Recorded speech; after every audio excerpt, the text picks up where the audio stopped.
자, 안녕하세요. 반갑습니다. 저는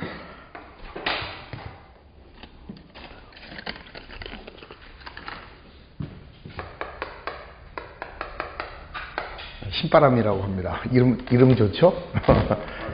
예, 제 이름이 신바람. 예, 그렇게 생각하시면 됩니다. 예, 솔직히 말하면 이제 예명이고요. 예, 원래 이름은 신주영입니다. 자, 하여튼 뭐 신바람 나게 공부하시라고 해서 제가 저렇게 이름을 붙였고, 우리 회계원리의 주택가에서 과목 중에서 제일 쉬운 과목이에요. 회계원리가 가장 쉬운 과목인데 점수가 안 나오죠. 점수가 안 나와서 그렇지 과목 자체는 쉬운 거예요. 그러니까 왜 어렵게 느껴지느냐, 그러니까 지금 우리 10월하고 그러니까 9월이죠. 9월하고 10월 요 2달 동안에 이루어지는 기초회계, 요거를 좀 잘 잡아주면 그러면 회계는 쉬워지는 것이고, 요 기초회계를 무시해 버리면은 굉장히 어려운 단원이 된다, 이렇게 보겠습니다. 그러니까 실제로는 이 회계 자체가 어려운 건 아닌데 처음에 그 기본을 모르고, 우리가 쉽게 얘기해서 이 구구단을 왜 써요? 구구단을 외고 곱셈 나눗셈 한다라는 거하고, 구구단을 외지 않고 곱셈 나눗셈 하면 하기가 싫어지잖아요. 그거하고 똑같은 이론입니다. 그래서 처음에 회계의 기본을 어떻게 잡느냐, 그거에 따라서 회계 과목이 아주 쉬운 과목이 될 수도 있고, 또 저하고 같이 공부하신 분들 보면 사실은 이제 이 효자 과목이에요. 이 회계가 다른 분들 어떻게 얘기하냐면은 뭐 민법하고 시설 개론, 뭐 다른 분들이 얘기할 때는 뭐라고 얘기합니까? 회계 원리는 뭐 과락만 면하자, 이런 얘기를 해요. 과락만 면하자 공부하니까 과락이죠.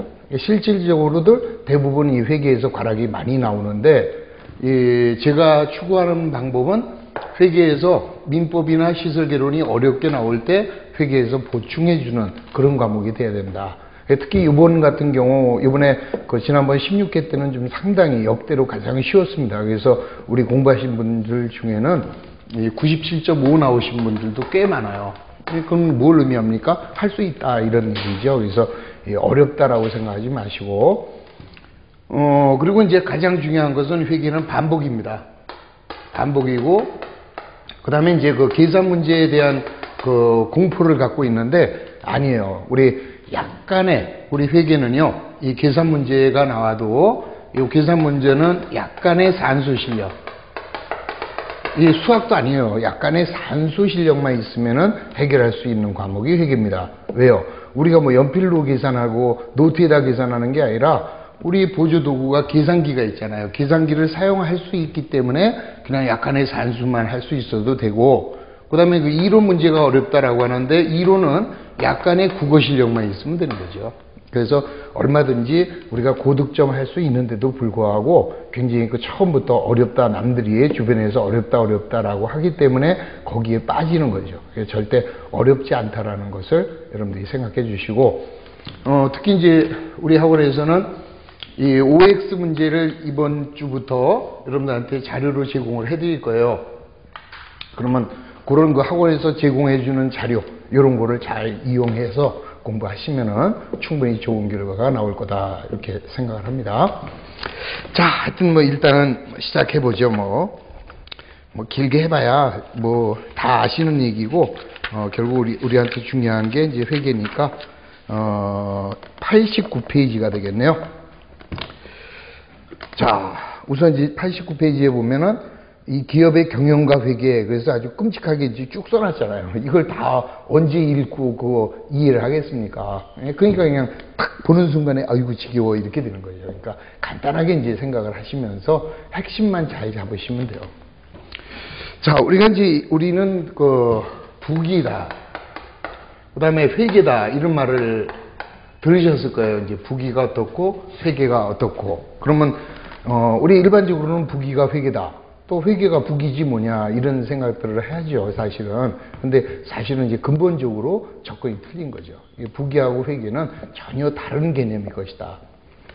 어떤 차이가 있느냐라고 하면은 우리가 이제 이렇게 생각을 해보시면 돼요. 여기 하나의 그 기업이 있습니다. 뭐 우리 학원도 하나의 기업이잖아요. 뭐 주식회사 에듀프로 그렇게 하나의 그 기업이 있어요. 그러면은 요 에듀프로를 둘러싸고 있는 이 수많은 이해관계자가 존재합니다.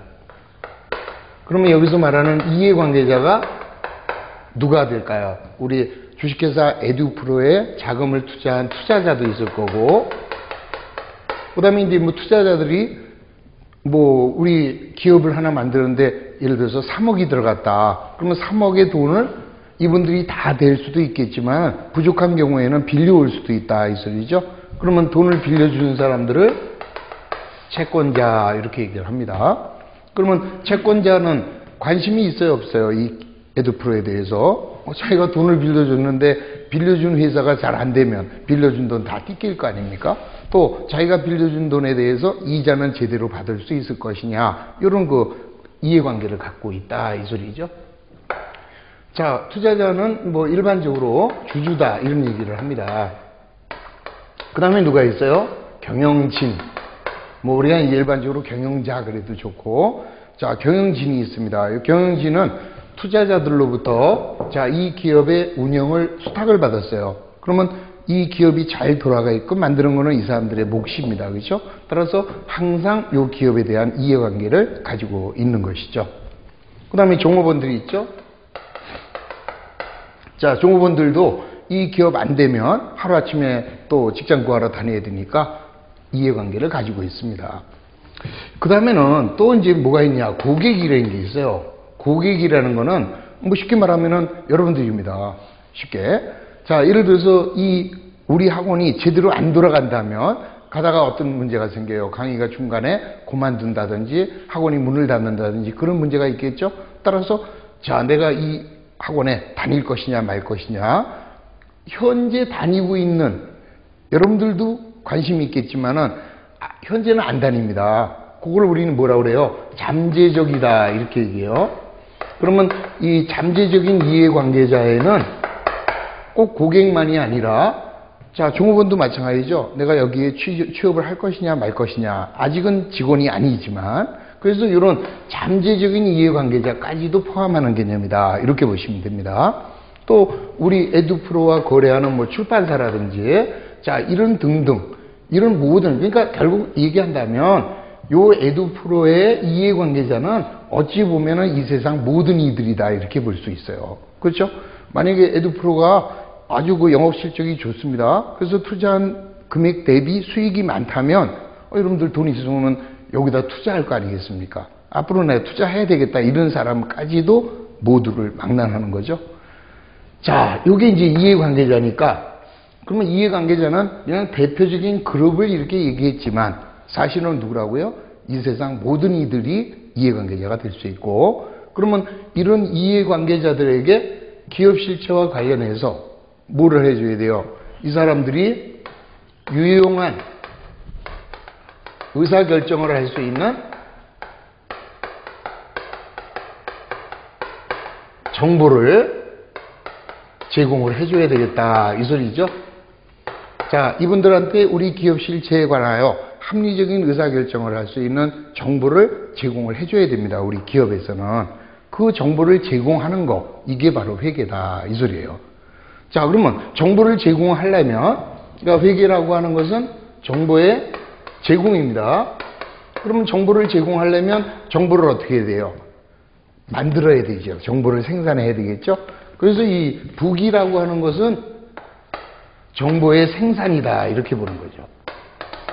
그래서 자, 이 이해관계자들이 유용한 의사결정을 할 수 있는 이런 정보를 만들어내야 돼요. 그럼 어디다 만들어낼 것이냐? 노트에다 만들어야죠. 그 노트를 우리는 장부다 이렇게 얘기하는 거죠.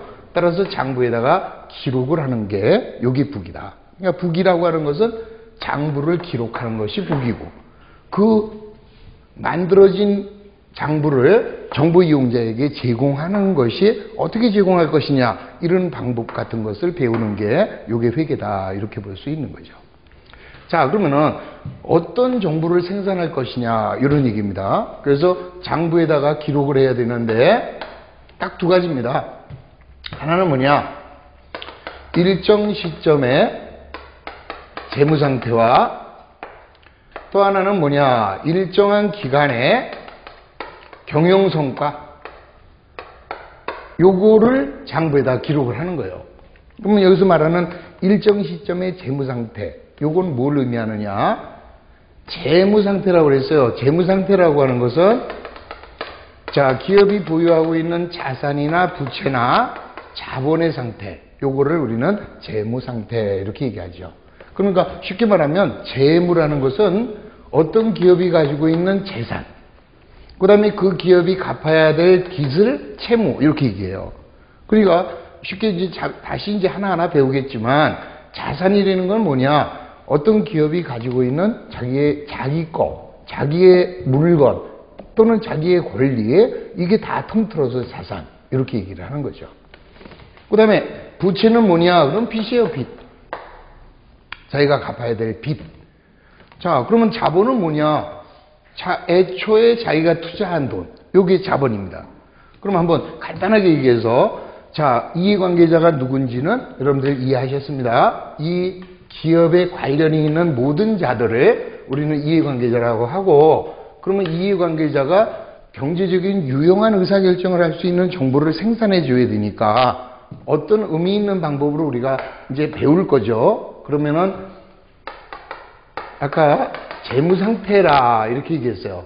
그러면 일정한 시점의 재무상태를 나타내는 표, 그러면은 재무상태표 이렇게 되는 거예요. 그러면 이 재무상태표는 일정 시점이라고 그랬으니까 자, 요 에듀프로가 언제 시작했느냐? X1년도 1월 1일 날 설립이 됐다라고 하자 이 소리예요. 그러면 1월 1일 날 설립할 때 얼마 갖고 시작했느냐 나올 거 아닙니까? 자, 예를 들어서 이 에듀프로의 투자자들이 2억을 출자했어요. 2억.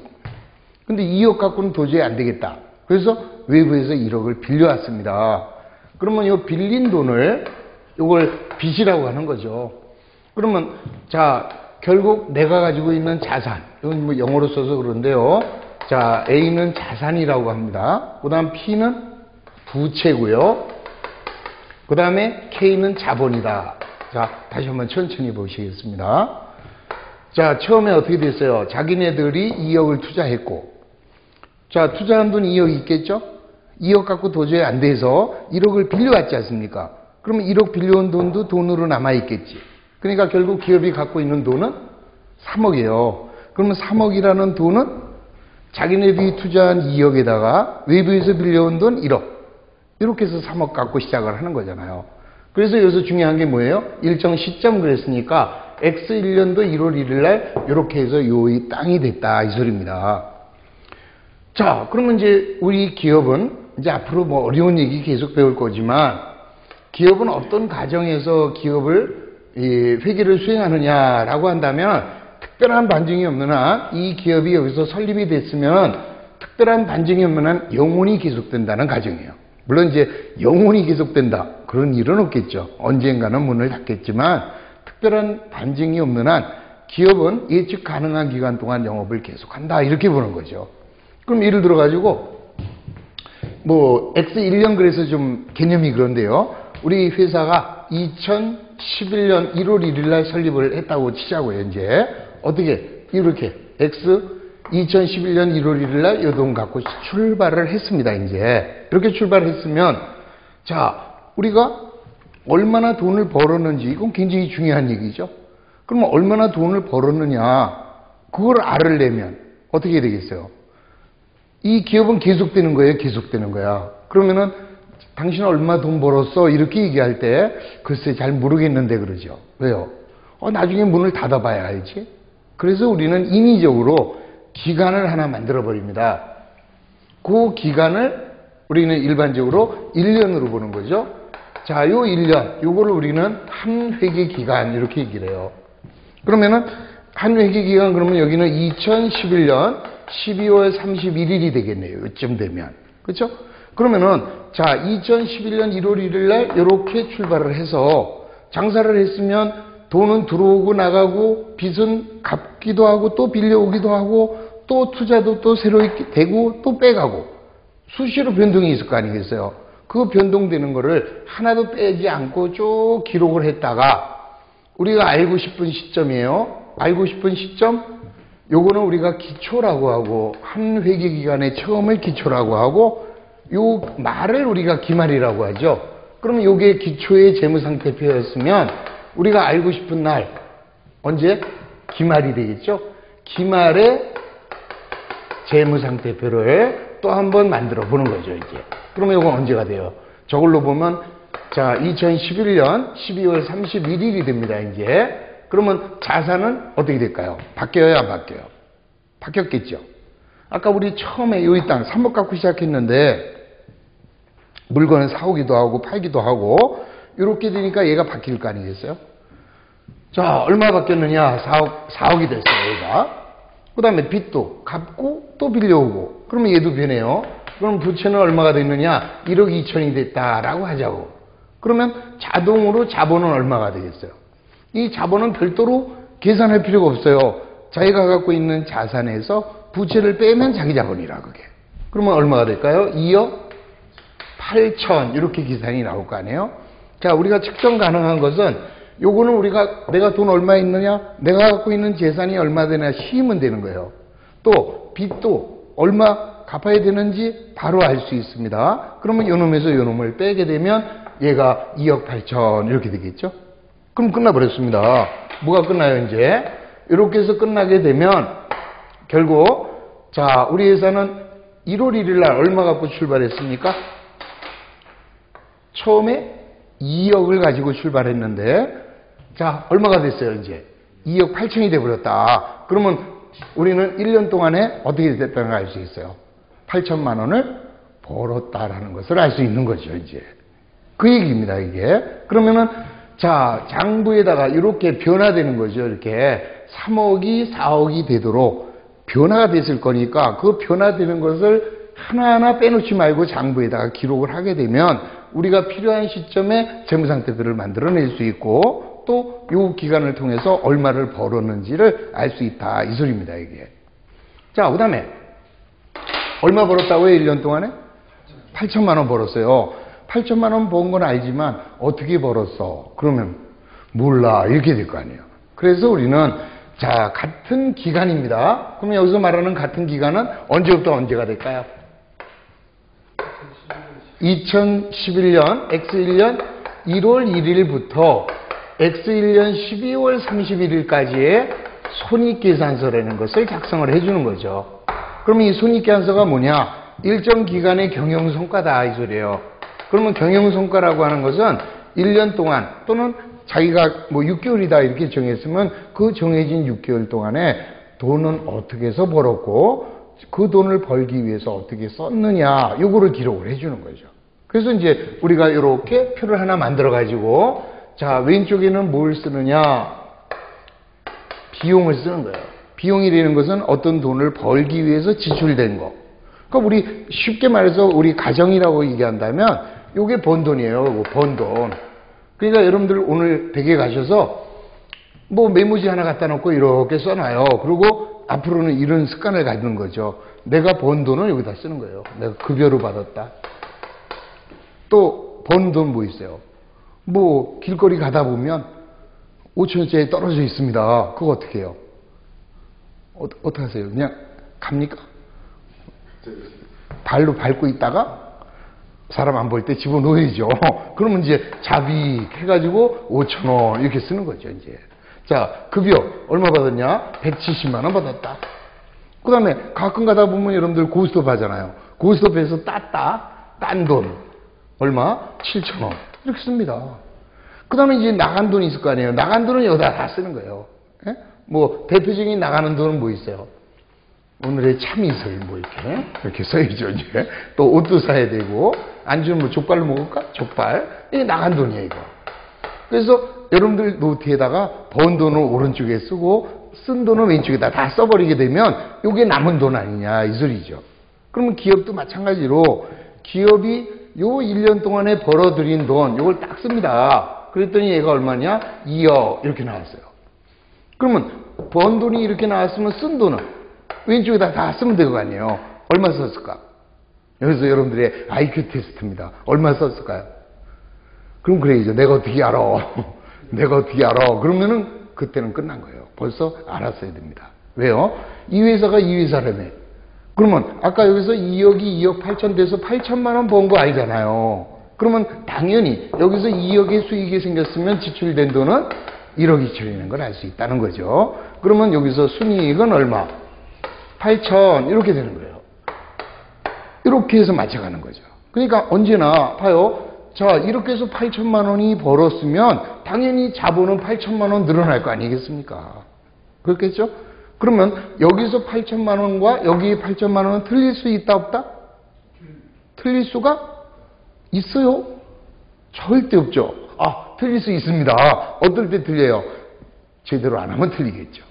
장부에다가 제대로 기록을 안 했다면 틀릴 수 있겠지만 제대로 기록했다면 맞아 떨어져야 된다는 거예요. 따라서 요거하고 요거는 무조건 맞아야 돼요, 안 맞아야 돼요? 맞아야 됩니다. 그런데 안 맞을 수 있다 없다? 있다. 왜요? 아니, 기록을 안 하면 하나라도 기록을 안 하면은 안 맞을 거 아니겠습니까? 그러면 안 맞을 때 어떻게 해요?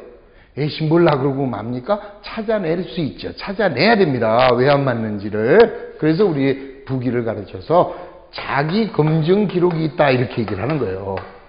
아주 대단한 과목이죠. 그러니까 내가 해놓고 내가 해놓은 게 맞았는지 틀렸는지를 확인할 수 있는 자기 검증 능력이 있는 과목이 이게 부기다 이 소리죠. 이게 바로 부기와 회계의 차이예요. 자, 뭐 길게 얘기했습니다만은 자 다시 한번 정리하면 자 부기란 뭐다?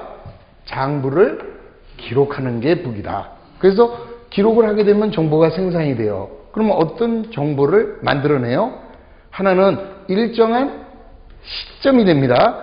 1월 1일 또는 12월 31일. 그래서 일정 시점의 재무 상태를 파악하고 그 다음에는 요 일정 시점이 두 개죠. 1월 1일부터 12월 말일부터 12월 말일이에요. 1월 1일, 12월 말일이에요.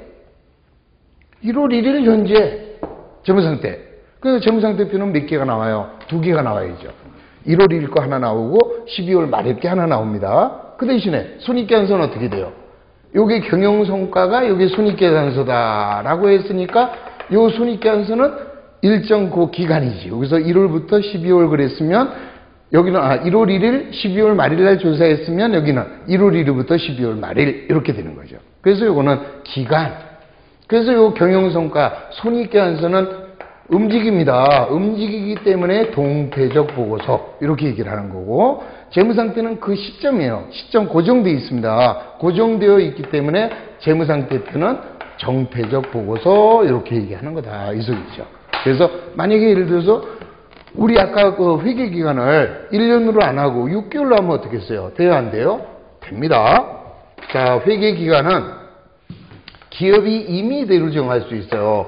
우리가 6개월 단위로 한번 알아보고 싶다. 그러면 여기서 끝내야죠. 1월 1일 재무상태표 하나 만들어주고 언제 거 만들어요? 2011년 6월 30일 거 하나 만들어주면 되겠죠. 그러면 자 여기 이제 기말의 재무상태 그 다음에 여기서 다시 뭘 만들어요? 손익계산서를 언제부터 언제까지? 1월부터 6월 말일까지로 만들어주면 되겠죠. 그러면 요건 일반적으로 자, 1년에 결산을 2번 하는 회사는 요건 상반기, 요건 하반기 이렇게 되는 거예요. 그러면 예를 들어서 요즘같이 이 경제가 복잡해지고 또 다양한 형태의 기업이 있을 때는 계절산업 같은 경우도 있어요. 그러면 그거는 계절산업에서는 6개월도 너무 길어요. 그럼 어떻게 하면 돼? 3개월 단위로 조사해 볼 수 있죠? 그러면 1월 1일, 3월 31일 이렇게 되겠죠. 그러면 요거는 분기 이렇게 될 거다.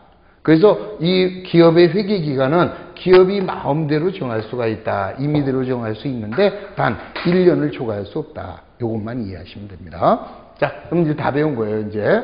자, 부기는 뭐라고요? 정보의 생산.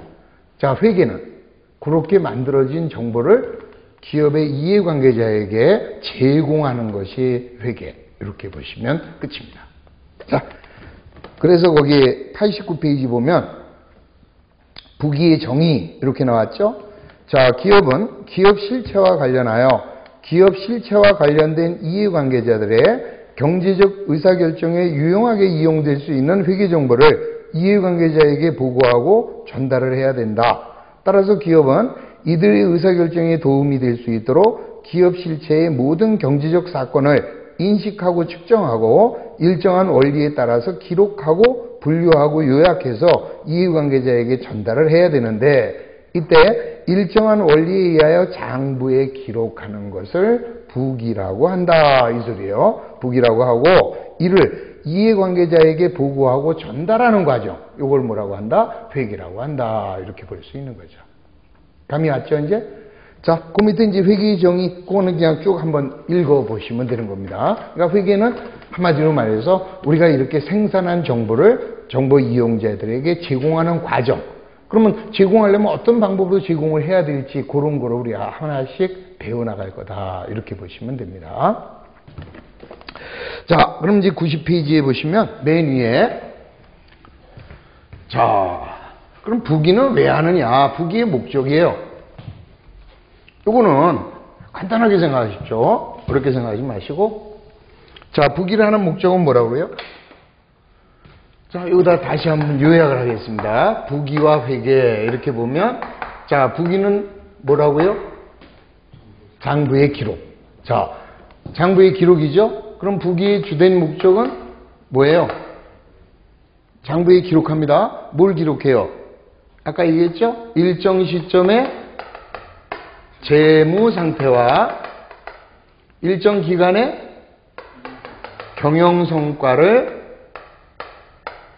측정할 것을 목적으로 해서 장부에 기록하는 거다. 그러면 이게 바로 주된 목적이에요. 그래서 부기의 주목적은 뭐냐? 일정 시점의 재무상태표를 작성하고 일정 기간의 경영 성과를 작성하는 것이다. 그래서 어쩌자고요? 그렇죠. 제공하는 거죠. 그게 바로 부목적이죠. 그래서 부목적이라는 것은 수많은 정보 이용자에게 제공을 하려면 이런 목적에 의해서 만들어서 이렇게 보낸다, 이 소리죠. 자, 그럼 회계의 목적은 뭐예요? 회계의 주된 목적은 정보 이용자에게 자, 필요한 유용한 정보를 어떻게 해야 돼요? 주된 목적. 회계의 목적은 뭐라고 그랬습니까? 정보의 제공이라고 그랬잖아요. 그럼 정보를 제공하는 것이 주된 목적입니다. 그러려면 정보를 만들어내야 되죠. 요게 부목적이 되는 거죠. 그러니까 결국 부기의 주목적은 회계의 부목적이 되는 것이고, 회계의 주목적은 부기의 부목적이 된다, 이 소리죠. 이렇게 지그작으로 이렇게 보시면 되는 거예요. 자, 그래서 거기 박스에 보시면 부기의 주목적은 회계의 부목적이다. 따라서 재무상태표를 작성하여 기업의 일정 시점의 정확한 재무상태를 파악하는 것이고, 그 다음 포괄손익계산서를 작성하여 기업의 일정 기간에 정확한 경영성과를 파악하기 위한 것이다. 그게 부기의 주목적입니다. 그 다음에 회계의 주목적은, 자, 오른쪽에 보면 전부 다 외부 정보 이용자들이에요. 그래서 경영자에게 효율적인 경영 방침을 수립하는 자료를 제공하고, 투자자나 채권자들에게 기업의 신용에 따르는 투자 의사결정 정보를 제공하고, 자, 국가에 세금을 낼 수 있는 자료를 제공하고, 앞으로 법적 분쟁이 생겼을 때 이런 그 증거 자료로 하기 위해서 우리는 정보를 제공하는 거다. 그게 주목적이 되면서 아까 부기의 주목적은 부목적이다. 이렇게 해서 항상 X 이렇게 보시면은 부기와 회계의 목적이 잘 정리가 될 것입니다. 이해되셨죠? 자, 그럼 부기가 먼저예요? 회계가 먼저예요? 뭐 어떤 사람은 계란이 먼저냐 닭이 먼저냐 막 이렇게 싸웁니다. 어느 게 먼저예요? 계란이 먼저입니까? 닭이 먼저입니까? 모르죠? 어느 놈이 먼저인지 모릅니다. 그러면 부기가 먼저일까요? 회계가 먼저일까요? 당연히 부기가 먼저죠. 왜요? 만들어야 제공을 하지. 그래서 이거는 논란의 소지가 없다. 예? 부기가 우선이에요. 그리고 이게 지금 제가 영어로 썼습니까? 이 영어하고 이 뭡니까? 우리 국어하고 어느 게 더 우수해요? 우리 한글이 더 우수합니다. 이것만 봐도 알 수 있어요. 우리. 보실래요? 북이는 가나다라 마바. 그렇죠? 마바사 아자차자 한참 가야 하 나오잖아요. 그러니까 당연히 얘가 1등이고 얘가 2등이죠. 순서에 따라서. 이거 영어로 해봐요. 자, 북이는 북키핑이라고 합니다. B잖아요. 회계는 어카운팅이라고 합니다. A잖아요. 틀렸잖아요. 그래서 우리 한글이 더 훨씬 우수하다라는 것을 요것만 봐도 알 수 있잖아요. 그냥. 대단한 우리 한글입니다. 앞으로 여러분들 공부하시다 보면요. 한글의 유용성을 이렇게 알 수가 있어요. 이제 뭐 예를 들어서 자, 우리가 재고 자산을 상품 같은 거 있잖아요. 재고 자산을 평가합니다. 그럴 때 선입선출법이라는 거 있고 후입선출법이라는 것도 있고 이동평균법도 있고 총평균법도 있고 그래요. 이게 무슨 말이냐면은 간단하게 보면 뭐 처음이고 하니까 재미가 하나도 없잖아요. 그래서 그냥 심심해서 제가 말씀드리는 거예요. 이 선입선출법이라는 거는 이런 얘기입니다. 우리가 이제 일반적으로 물가는 어때요? 상승이 돼요? 아니면 하락이 돼요? 상승이 되죠. 그러면 예를 들어서 처음에 사온 놈은 이거 이제 100원에 사왔습니다. 그 다음에 이거는 물가가 올라서 120원에 사왔고 그 다음에 이제 또 사왔어요. 이거 150원에 사왔고 그럼 우리가 물건을 팔을 때 어떻게 팔아요? 먼저 들어온 것부터 먼저 팔아요? 나중에 들어온 것부터 먼저 팔아요? 일반적인 경우는 먼저 들어온 게 먼저 나가겠죠? 그게 선입선출법이에요. 그렇게 가정하는 거예요, 그냥. 그러니까 이 장사를 하다 보면 어떤 게 나갈지 모르죠, 사실은. 어떤 게 나갈지 모르지만 그냥 우리는 일반적으로 그냥 먼저 들어온 게 먼저 나갔다 이렇게 가정하는 게 선입이고 그에 비해서 후입선출은요. 나중에 들어온 걸 먼저 팔았다 이렇게 보는 거예요. 자, 이게 왜 중요한 겁니다, 이게. 보세요. 우리가 얼마에 팔았냐? 200원에 팔았다 그래봐요. 그러면 선입선출법을 하게 되면 얼마짜리가 팔린 거예요? 100원짜리가 200원에 팔렸으니까 100원 번 걸로 기록이 돼요, 장부에다가. 근데 후입선출법은 150원짜리가 팔린 거로 기록을 해요. 그럼 얼마 번 걸로 장부에 기록해요? 50원 벌었다. 이렇게 이익을 감추잖아요, 이게. 선입선출법은 100원짜리가 팔렸다 이렇게 보고가지고 100원이 이익이 되지만 후입선출법을 하면은 50원 벌었다 이렇게 돼버립니다. 이러면 안 되죠. 자, 이동평균법은 그러지 말고 그냥 섞어서 팔았다. 그러면 100원하고 120원짜리가 있을 때 하나를 팔았어요. 그러면 이 두 개를 섞어봐요. 섞으면 220원을 둘로 나누면 그냥 110원짜리가 200원에 나갔다. 이익의 크기가 틀려지죠, 지금. 보세요. 선입선출법은 아까 이익이 얼마 나왔죠? 100원입니다. 후입으로 하면요. 50원. 이동으로 하게 되면 90원이 되죠? 자, 총평균법으로 하게 되면 이때는 이제 요거 세 개를 다 합해요. 그럼 계산하기 좋게 요게 100원, 120원이니까 220원이면 요게 이제 170원 이래 버리려고. 170원. 그러면 100원 390원이니까 얼마가 돼요? 평균하면. 총 평균을 하게 되면은 130원짜리가 되죠. 390원 나누기 3개니까. 그러면 얘는 얼마 번 게 돼요? 70원 이렇게 되잖아요. 그럼 우리 시험에 제일 잘 나와요. 자, 물가가 상승하고 있을 때 재고 자산의 평가 방법 중에서 이익의 크기의 순서로 오른 것은 그럼 어느 게 먼저예요? 이익의 크기 어디가 커요? 선입. 그 다음에요. 이동. 그 다음 선입. 그 다음에 이동. 그 다음에 총. 그 다음에 후입. 이렇게 되잖아요, 이게 순서가. 그럼 이거 외워야 되죠. 자, 문제가 나왔습니다. 물가가 상승하고 있는 경우 기업의 순이익의 크기로 다르게 된 것은 그럼 답 어떻게 하라고요? 선입. 그 다음 이동. 그 다음에 총. 그 다음에 후입. 이렇게 되잖아요. 그러면 우리는 어떻게 써야 돼요? 선이, 총, 후. 이렇게 해서 암기하실 거냐 이 소리예요. 외우면 되죠? 그럼 뭘 외우고 앉아있습니까? 가나다 순이죠. 한글의 우수성. 어느 게 가장 먼저 나와요? 가나다라 마바사 모릅니까? 얘가 1번 나왔죠? 그 다음 가나다라 마바사 됐죠? 아자 차 얘죠?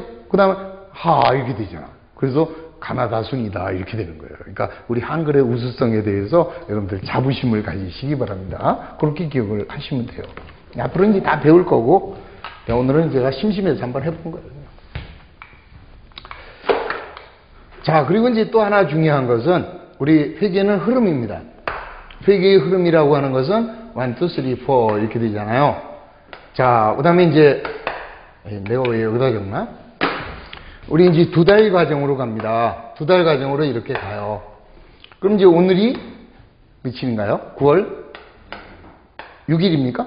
네, 6일입니다. 그 다음에 9월 13일, 그 다음에 9월 20일, 그 다음에 9월 27일 이렇게 돼요. 이렇게 되면 자, 오늘 와서 강의를 여러분들은 들으셨습니다. 근데요, 다음 9월 13일 날 어떻게 해요? 오실 겁니까? 오실 거예요? 안 오실 거예요? 다음 주 금요일 날. 뭐, 오셔야죠? 근데 5시 반쯤 전화가 왔어요. 친구한테. 아주 오래간만에. 야, 내가 오늘 광어회를 떴는데, 자, 굉장히 맛있다. 와라. 그러면 어떡하실래요? 가서 회를 드실 겁니까? 공부를 하러 오실 겁니까? 뭐, 당연히, 마음에 양심에 손을 얹고, 당연히 나 같으면 회 먹으러 갑니다. 그렇죠? 그래서 못 오실 수 있어요. 저 분명히 말씀드립니다. 그리고, 솔직히 말해서, 뭐하러 여기로 와요? 회 드셔요. 회 드시러 가십니다. 아시겠죠? 진짜 농담 아닙니다. 가시는 건 좋습니다. 단, 9월 20일 날 오시기 전에, 9월 13일 날 강의 반드시 동영상으로 듣고 오시라는 거예요. 듣고. 이거 듣고 오시지 않으려면 오셔야 되는 겁니다. 제가 드리고자 하는 말씀은 결석할 수 있습니다. 직장생활 하다 보면은 어쩔 수 없잖아요. 근데 문제는 뭐냐? 이거를 내용을 안 듣는 상태에서 여기로 오기 때문에 되게 어렵다 이 소리입니다. 다른 과목은요. 제가 민법이나 시설개론 같은 경우는요. 자, 오늘 거 들었습니다. 그 다음 주가 빠졌어요. 그 다음 주 들어도 큰 문제 없습니다. 예? 이날 강의 듣는데 큰 문제 없어요. 알아들어요. 그런데 이놈의 회계는 아니다라는 거예요. 특히 기초회계 할 때는. 그러니까 얘를 배우게 되면 여기서 몰랐던 게 여기서 채워져요. 채워지면서 이 소리구나. 여기서 몰랐던 부분을 여기서 알게 되고 또 여기서 몰랐던 게 여기서 알게 되고 이렇게 해서 요 8번입니다. 요 8번을 반복해서 하시게 되면 그 다음에 이제 정규 개강이 되면 또 그때는 달라요. 그때는 단원별입니다. 예를 들어서 우리 앞으로 배울 게 자, 이 배우는 그 순서를 보면 우선 이제 회계의 순환 과정이라고 그래요. 이거를 여러분들이 요거를 지금 2달 동안 기초회계를 배우시는 겁니다. 그런데 우리가 이제 11월로 들어가서 정규 코스로 갔어요. 그러면 이 8번 듣는 거를 이 회계의 순환 과정 딱 2주로 끝나버립니다. 그러면 이제 4시간씩 2번이니까 8시간에 끝내는 거죠. 그러면 어떻게 되겠습니까? 이게 지금 3, 8, 2, 24, 24시간에 진도 나간 게 정규 과정으로 가면은 8시간 만에 끝나버려야 돼요. 굉장히 빠르겠죠, 이제. 자, 그리고 나서, 그 다음에 이제 들어가는 게 이제 당좌자산, 이걸 배워요, 이제. 그 다음에 이제 뭘 배우느냐, 재고자산. 이런 식으로 해서 순서껏 배웁니다. 그러면 어느 날은 당좌자산 하나가, 그러니까 회계의 순환 과정을 다 알면 어느 정도 용어를 알기 때문에 이제 당좌자산을 듣고 재고자산을 할 때 이건 몰랐다 치면 그 다음 거 유형자산 들으시면 되는 거예요. 요걸 들으면 되는데 이게 흐름이 오늘 4시간 동안에 그때 가서 4시간 동안에 딱 끝나지 못합니다. 어느 거는 한 2시간 만에 끝나는 게 있고 어느 거는 6시간 정도 걸리는 게 있고 그러니까 연결이 돼야 되니까 결석하면 안 된다 이 소리예요. 그러면 아까도 말씀드렸지만 결석할 수 있다. 단 동영상으로 미리 듣고 오시면은 그러면 된다 이 소리입니다. 그러니까 제가 부탁드리고 싶은 것은 가능한 한 동영상 강의도 좋지만 여러분들이 오셔서 들으시는 게 조금 더 효과적이지 않겠습니까? 의무적이고. 근데 우리 동영상 하시는 분들도요, 제가 생각할 때 그랬습니다. 사명감을 가져야 돼요. 이건 간섭을 안 하잖아요. 결석했던 누가 뭐라고 할 게 없고. 저희 학원 같은 경우는 지난주 왜 안 나오셨어요? 하고 저도 말씀드릴 수 있고 사무실에서도 얘기하고 그러잖아요. 근데 동영상은 그게 없잖아요. 그러니까 뭐 언제 들어도 되지. 또 한참 듣다 보면 듣는 도중에 전화 한번 나가게 되고 그런 흐름이 끊겨지기 때문에 그래서 실패율이 높다는 거예요. 자기 자신만 충분하게 난 해야 되겠다 이런 목적의식 갖고 하면은 괜찮은 거다 이 소리예요. 그래서 여러분들이 두 가지를 잘 병행하시는 게 학원에 나오실 때, 못 나오실 때는 반드시 이렇게 동영상으로 듣고 그 다음 강의를 들어달라는 거, 이 회계만큼은 그 약속만 지켜주십시오. 그러면 합격하시는데 전혀 이상이 없습니다.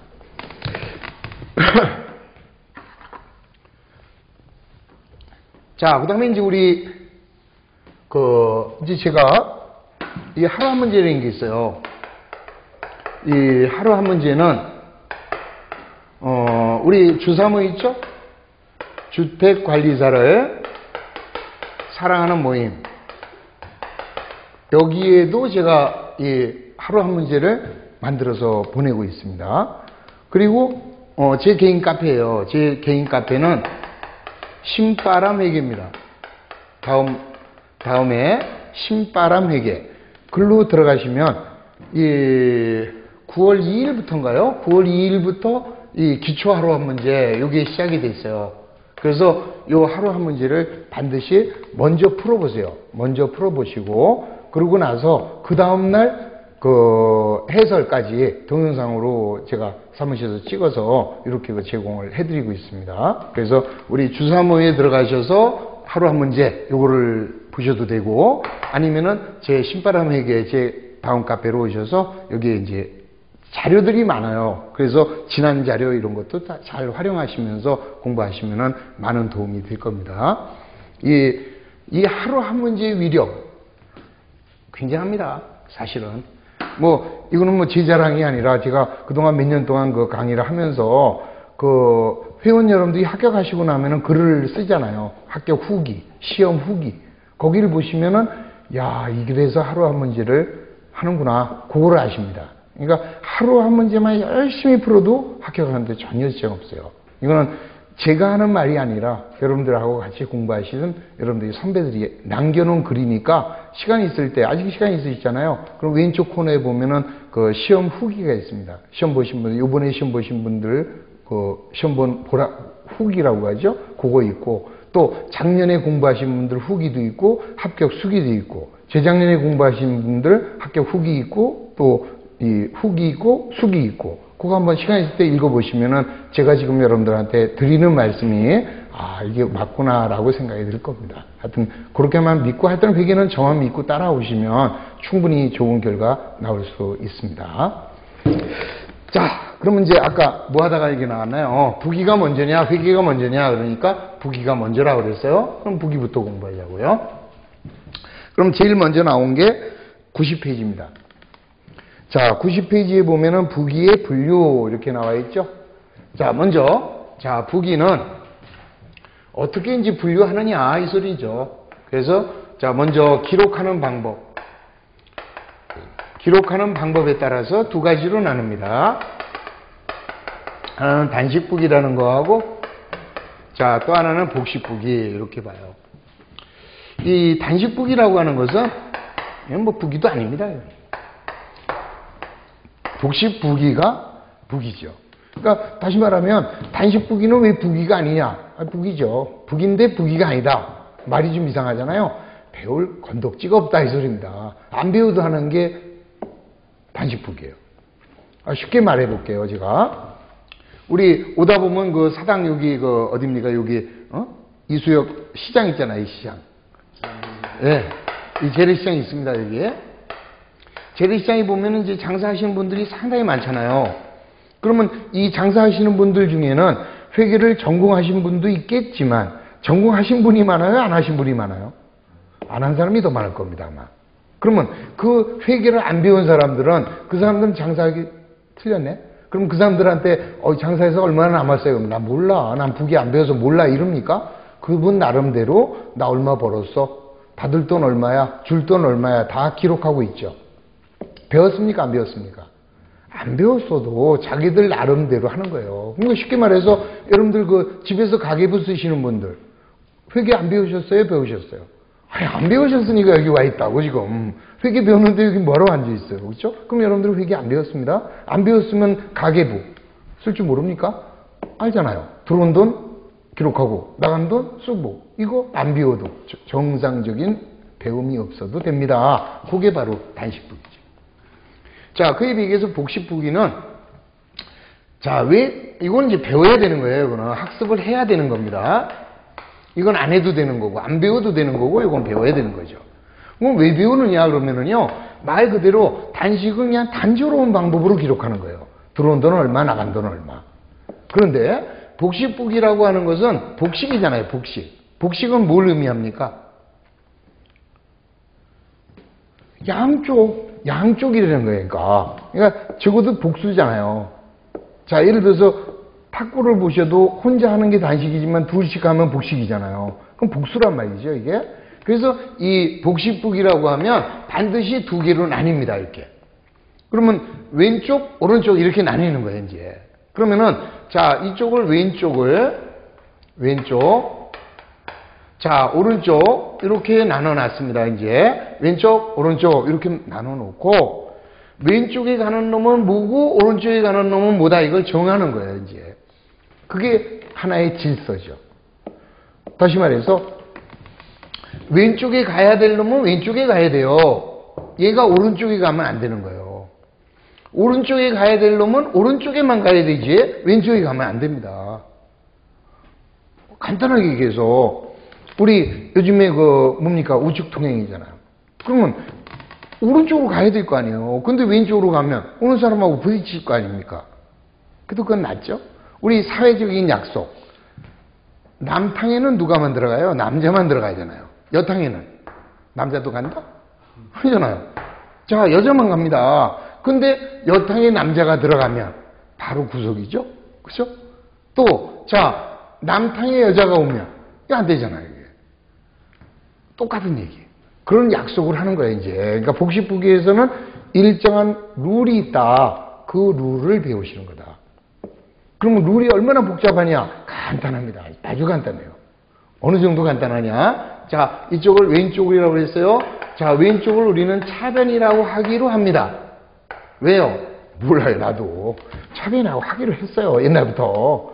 이건 뭐라고 그래요, 이거? 이거 왜 칠판입니까? 몰라요. 그냥 칠판이라고 불러서 그래요, 그냥. 그렇죠? 똑같이 생각하십시오. 하여튼 왼쪽은 무조건 차변. 그 다음 오른쪽은 대변. 이렇게 옛날 우리 조상님들이 저렇게 만들어 놨어요. 왼쪽은 차변이라고 하고 오른쪽은 대변이라고 하자. 이렇게 약속을 했습니다. 그러니까 우리는 그대로 따라갈 뿐이죠.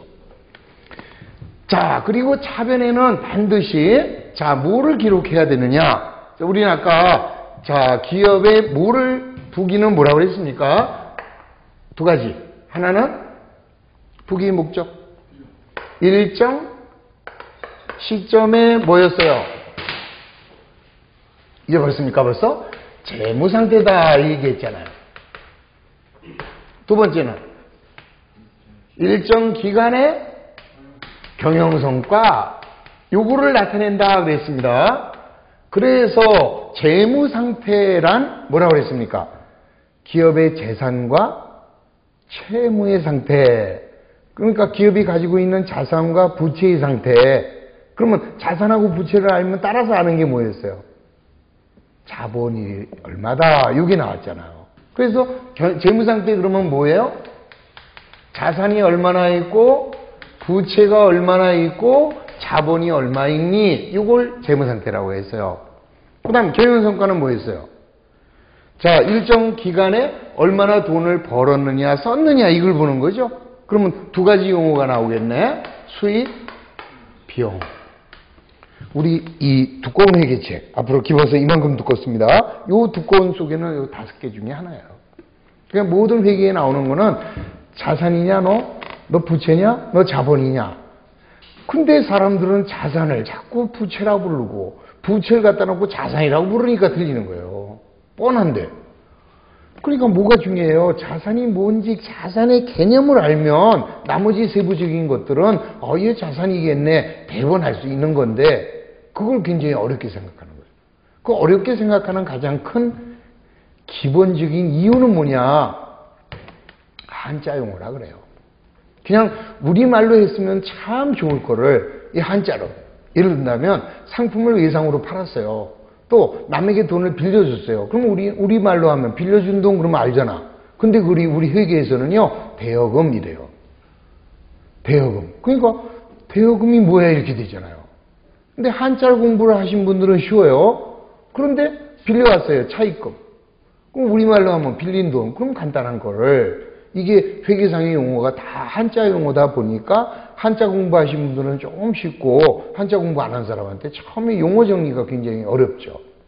그래서 제가 그거 해결을 우리 카페에 보면 왼쪽에 수업 자료에 보면은요, 기초회계 용어 정리 그게 있어요.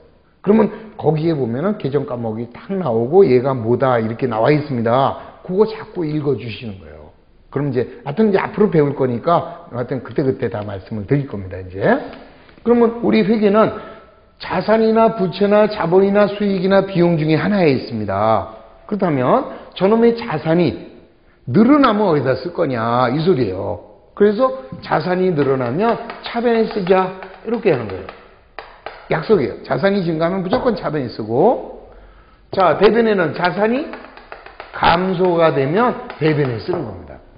이렇게 이중으로 기록한다. 그래서 복식북이에요. 자, 다시 한번 봅니다. 언제나 어떠한 경제적 사건이 생기는데요, 이 경제적 사건을 거래라고 할 겁니다.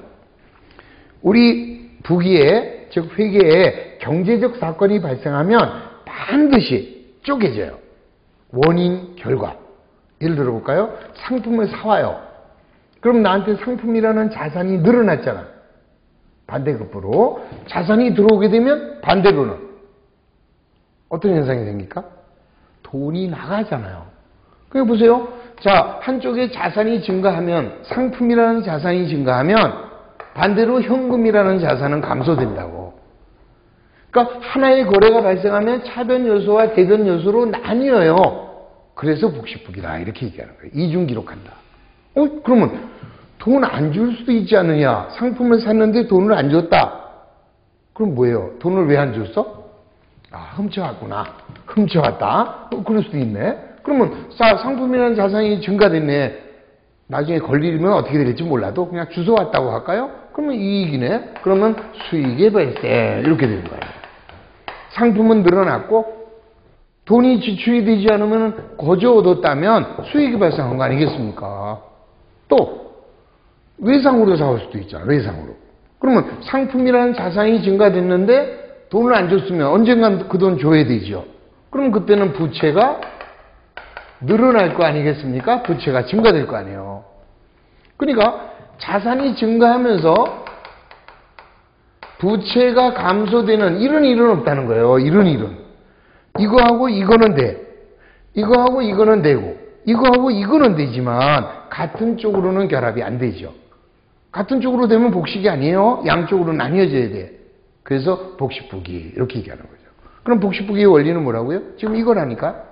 자, 어떤 원리에 의해서 자산이 증가하면 차변에 쓰자. 감소하면 대변에 쓰자. 부채가 늘어나면 대변에 쓰고 부채가 줄면 차변에 쓰자. 자본이 늘어나면 대변에 쓰고 자본이 감소되면 차변에 쓰자. 자, 그러면 자산 배웠어요. 자산의 증가 감소. 부채 증가 이쪽 감소 여기에. 자본 증가 여기 감소 여기에. 자, 그 다음 비용은 어디예요? 왼쪽에 오겠네. 비용이 발생 여기가 수익의 발생. 이게 바로 자, 요거를 우리는 몇 요소라고 해요? 몇 가지 요소가 생겼어요, 지금? 다 해봐야 하나, 둘, 넷, 여섯, 여덟 아닙니까? 그래서 요 8가지 요소를 거래 8요소 이렇게 얘기를 하는 겁니다.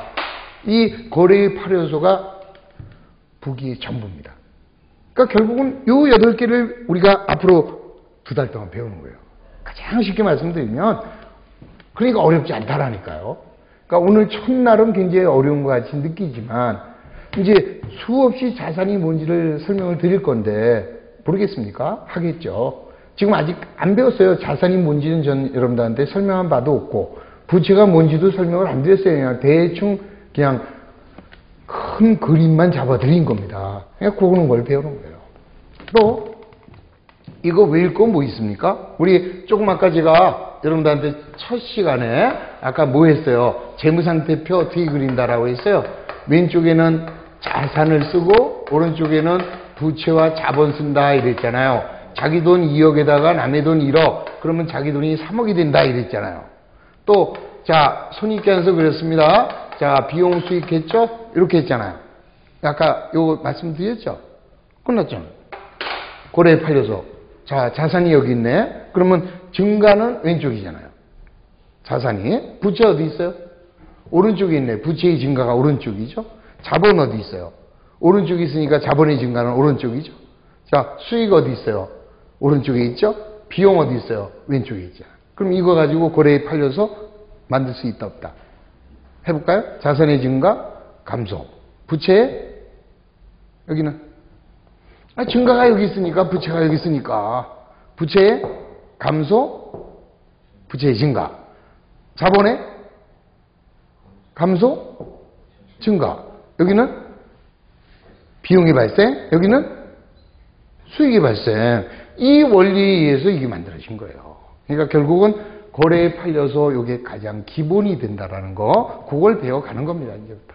자, 하여튼 그렇게 생각하시고, 너무 많이 했네요. 좀 쉬었다가, 자, 계속 하도록 하겠습니다. 자, 쉬었다 시작.